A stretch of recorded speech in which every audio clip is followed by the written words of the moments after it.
Start breaking bad habits before it breaks you. May mga ginagawa tayo na hindi natin namalayan na ginagawa natin lagi. Yung mga bagay na to, it can be destructive. Sometimes not immediately, but in the long run. Anong example nito? Or example nito? Pwedeng yung mga kinakain natin, or maybe sa sedentary lifestyle natin, di tayo masyado nagkakaroon ng physical exercise, or nakaupulan tayo lagi buong magdamag, or it can be some vices.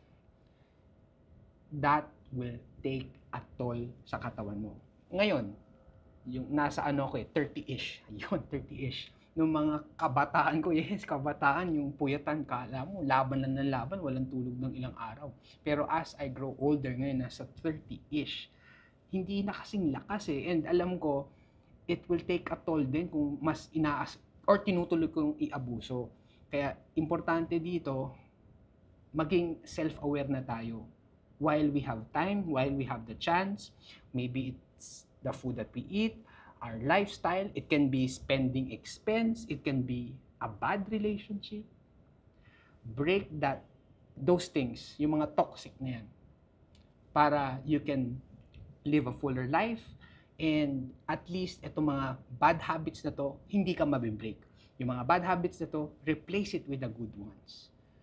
Have people who you can be accountable, yung mga taong nakikita yung mga blind spot mo, or maybe your addiction. Involve yourself sa mga tao para makita ka nila at matulungan ka nila. Don't let your bad habits break you.